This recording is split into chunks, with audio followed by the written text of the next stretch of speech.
बसवा राजू एक कमिटेड नक्सली कैडर था और नक्सली विचारधारा पर गहरी आस्था रखता था। उसे भारतीय व्यवस्था यानी सरकार और न्यायपालिका पर कतई भरोसा नहीं था।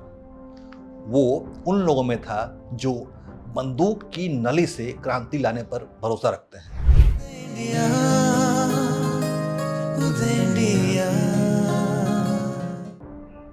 बसवा राजू, नंबाला केशवराव, बसवन्ना राजू, गगन्ना, प्रकाश, इस तरह के कई नाम हैं, लेकिन इन अनेक नामों के पीछे छिपा हुआ चेहरा था सिर्फ एक, और ये था छत्तीसगढ़ में मारा गया नक्सलियों का टॉप लीडर, जिसके एनकाउंटर के बाद भारत में खूंखार नक्सली गुटों की कमर टूट गई है और वो जार जार रोने के लिए मजबूर हो गए हैं। बसवा राजू की अहमियत इसी बात से समझ लीजिए कि उसके सिर पर 1.5 करोड़ रुपए का भारी भरकम इनाम रखा गया था।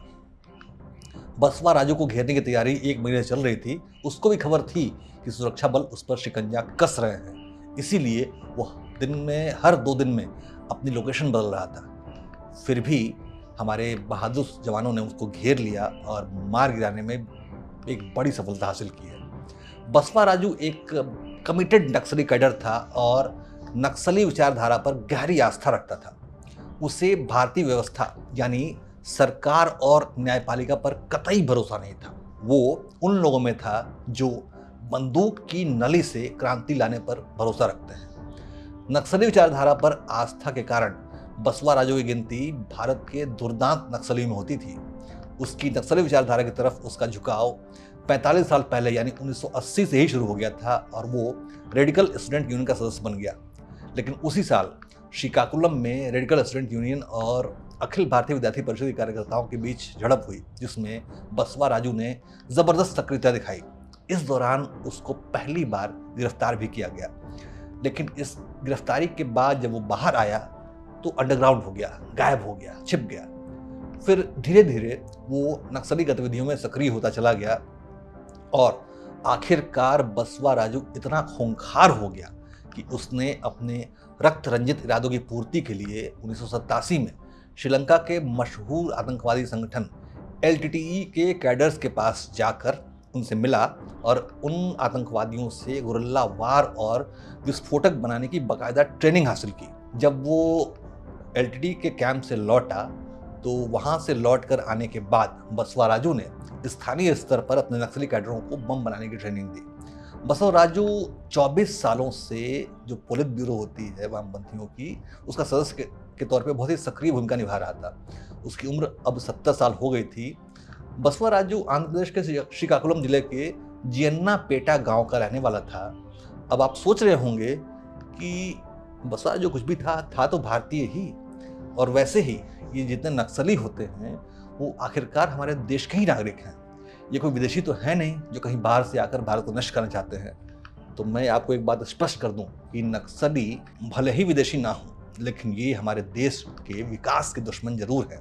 इनका बस चले तो छत्तीसगढ़, उड़ीसा, झारखंड, इन इलाकों में रहने वाले आदिवासियों को पाषाण युग में जीने के लिए मजबूर होना पड़ जाए, जहाँ पर ना तो कोई सड़क होगी, ना ही नदियों पर कोई पुल होगा, ना तो आदिवासी बच्चों की शिक्षा के लिए स्कूल बनाए जा सकेंगे, क्योंकि नक्सली पुलों को उड़ा देते हैं, स्कूलों को ध्वस्त कर देते हैं। खुद पूर्व प्रधानमंत्री डॉक्टर मनमोहन सिंह ने भी एक बार कहा था कि नक्सलियों का जो रेड कॉरिडोर है वो देश के लिए बहुत बड़ा खतरा है।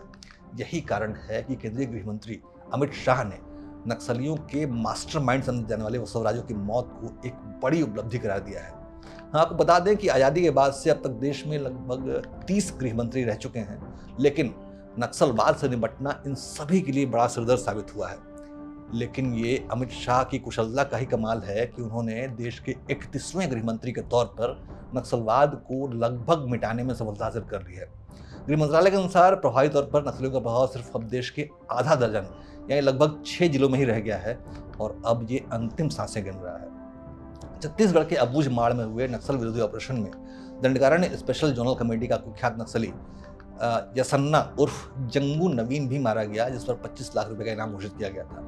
बसव राजू और यसन्ना का मारा जाना बताता है कि देश में अब नक्सलियों का खूनी साम्राज्य सिमट चुका है और जल्दी ही समाज विरोधी नक्सल विचारधारा इतिहास के पन्नों में दफन कर दी जाएगी। जय हिंद, जय भारत।